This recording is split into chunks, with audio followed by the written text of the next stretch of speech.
नमस्कार। Lord William Bentinck secondary school द्वारा आयोजित हिंदी की कक्षा में आप सभी का स्वागत है। आज हम पढ़ रहे हैं पाठ 17 बाज और सांप। समुद्र के किनारे ऊंचे पर्वत की अंधेरी गुफा में एक सांप रहता था। समुद्र की तूफानी लहरें धूप में चमकती, झिलमिलाती और दिन भर पर्वत के चट्टानों में टकराती रहती। पर्वत की अंधेरी घाटियों में एक नदी भी बहती थी, अपने रास्ते पर बिखरे पत्थरों को तोड़ती, शोर मचाती हुई। यह नदी बड़े जोर से समुद्र की ओर लपकती जाती थी। जिस जगह पर नदी और समुद्र का मिलाप होता था, वहां लहरें दूध के जाग सी सफ़ेद दिखाई देती थी। अपनी गुफा में बैठा हुआ सांप सब कुछ देखा करता, लहरों का गर्जन, आकाश में छिपती हुई पहाड़ियाँ, टेढ़ी मेढ़ी बल खाती हुई नदी की गुस्से से भरी आवाज़ें। वह मन ही मन खुश होता था कि इस गर्जन तर्जन के होते हुए भी वह सुखी और सुरक्षित है। कोई उसे दुख नहीं दे सकता है और सबसे अलग, सबसे दूर वह अपनी गुफा का स्वामी है। न किसी से लेना, न किसी से देना। दुनिया की भाग दौड़, छीना झपटी में वह दूर है। सांप के लिए यही सबसे बड़ा सुख था। एक दिन एकाएक आकाश में उड़ता हुआ खून से लथपथ एक बाज सांप की उस गुफा में आ गिरा और उसकी छाती पर कितने ही जख्मों के निशान थे। पंख खून से सने थे और वह अधमरा सा जोर जोर से हाँफ रहा था। जमीन पर गिरते ही उसने एक दर्द भरी चीख मारी और पंखों को फड़फड़ाता हुआ धरती पर लौटने लगा। डर से सांप अपने कोने में सिकुड़ गया, किंतु दूसरे ही क्षण उसने भाप लिया कि बाज जीवन की अंतिम सांसें गिन रहा है और उससे डरना बेकार है। यह सोचकर उसकी हिम्मत बंधी और वह रेंगता हुआ उस घायल पक्षी के पास जहाँ पहुँचा, उसकी तरफ कुछ देर तक देखता रहा। फिर मन ही मन खुश होता हुआ बोला, क्यों भाई, इतनी जल्दी मरने की तैयारी कर ली? बाज ने एक लंबी आह भरी, देखा ऐसा ही दिखता है कि आखिरी घड़ी आ पहुँची है। लेकिन मुझे कोई शिकायत नहीं, मेरी ज़िंदगी भी खूब रही भाई, जी भरकर उसे भोगा। जब तक शरीर में ताकत रही, कोई सुख ऐसा नहीं बचा जिसे न भोगा। दूर दूर तक उड़ाने भरी आकाश की असीम ऊंचाई को अपने पंखों से नाप लिया और तुम्हारा दुर्भाग्य बड़ा ही है। दुर्भाग्य है तुम्हारा, भाग्य जो है, भाग्य नहीं, तुम्हारा बड़ा दुर्भाग्य है। तुम जिंदगी भर आकाश में उड़ने का आनंद कभी नहीं उठा पाओगे। सांप बोला, आकाश, आकाश को लेकर क्या मैं चाटूंगा? आकाश में आखिर रखा क्या है? क्या मैं तुम्हारे आकाश में रेंग सकता हूँ? ना भाई, तुम्हारा आकाश तुम्हें मुबारक, मेरे लिए तो यह गुफा भली है। इतनी आरामदेह और सुरक्षित जगह और कहाँ मिलेगी? सांप मन ही मन बाज की मुक्ता पर हंस रहा था और वह सोचने लगा कि आखिर उड़ने और रेंगने के बीच कौन सा भारी अंतर है। अंत में तो सबके भाग्य में मरना ही लिखा है। शरीर मिट्टी का है, मिट्टी में ही मिल जाएगा। अचानक बाज ने अपना सिर ऊपर उठाया और उसकी दृष्टि सांप की ओर, गुफा के चारों ओर घूमने लगी। चट्टानों में पड़ी दरारों से पानी गुफा में टपक रहा था। सीलन और अंधेरे में डूबी गुफा में एक भयानक दुर्गंध फैली हुई थी, मानो कोई चीज़ वर्षों से पड़ी पड़ी सड़ गई हो। बाज के मुंह में एक बड़ी जोर की करुण चीख फूटी पड़ी। आकाश में सिर्फ एक बार आकाश में उड़ पाता। बाज की ऐसी करुण चीख सुनकर के सांप कुछ सिटपिटा सा गया और एक क्षण के लिए उसके मन में उस आकाश के प्रति इच्छा पैदा हो गई और जिसके वियोग में बाज इतना व्याकुल होकर छटपटा रहा था।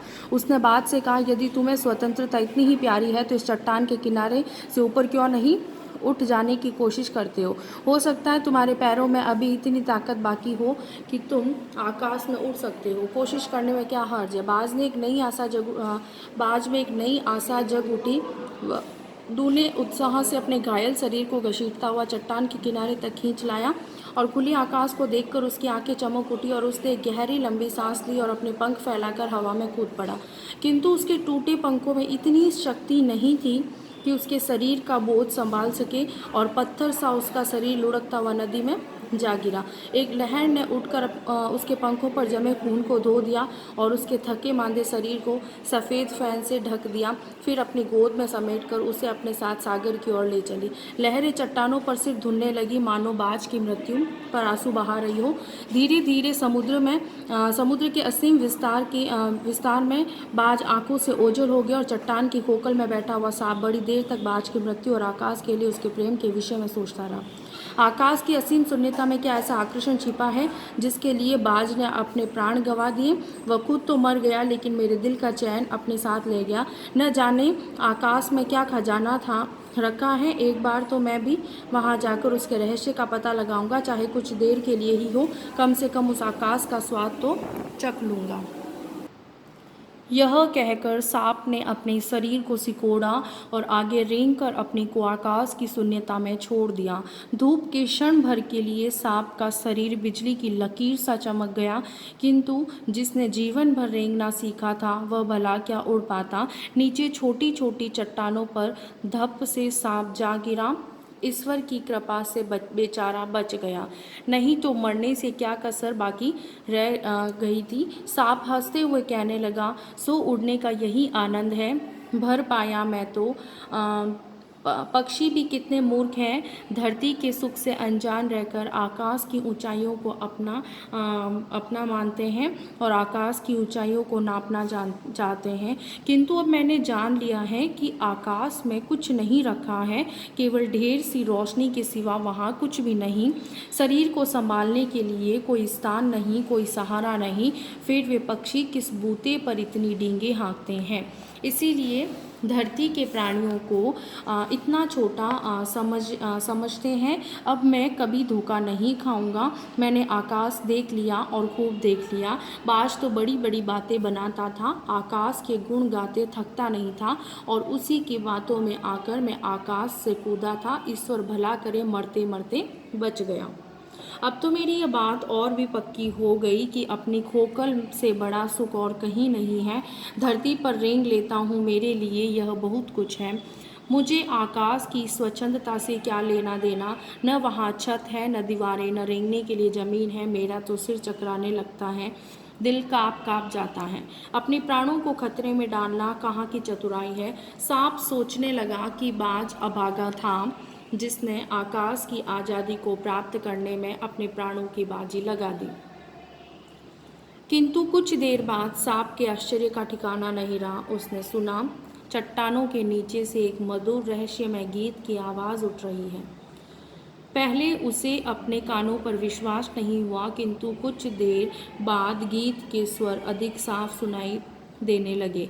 वह अपनी गुफा से बाहर आया और चट्टान के नीचे झांकने लगा।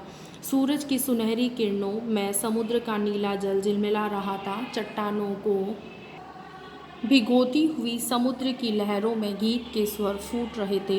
लहरों का यह गीत दूर दूर तक गूंज रहा था। सांप ने सुना, लहरें मधुर स्वर में गा रही है, हमारा यह गीत उन साहसी लोगों के लिए है जो अपने प्राणों को हथेली पर रखे हुए घूमते हैं। चतुर वही है जो प्राणों की बाजी लगाकर जीवन के हर खतरे का बहादुरी से सामना करे। और निडरबाज, शत्रुओं से लड़ते हुए तुमने अपना कीमती रक्त बहाया है, पर वह समय दूर नहीं जब तुम्हारे खून की एक एक बूंद जिंदगी के अंधेरे में प्रकाश फैलाएगी और साहसी बहादुर दिलों में स्वतंत्रता और प्रकाश के लिए प्रेम पैदा करेगी। तुमने अपना जीवन बलिदान कर दिया, किंतु फिर भी तुम अमर हो। जब कभी साहस और वीरता के गीत गाए जाएंगे, तुम्हारा नाम बड़ी गर्व और श्रद्धा से लिया जाएगा। हमारा गीत जिंदगी के उन दीवानों के लिए है जो मर कर भी मृत्यु से नहीं डरते हैं। निर्मल वर्मा जो नई कहानी के सशक्त कहानीकार के रूप में आते हैं, इनकी कहानियों में इसी तरह के कहानियाँ हमें देखने को मिलती हैं। उम्मीद है आपको ये कहानी बहुत पसंद आई होगी। निर्मल वर्मा जी की ये कहानी और बहुत ही आनंदित और रोमांचित करने वाली कहानी है। धन्यवाद।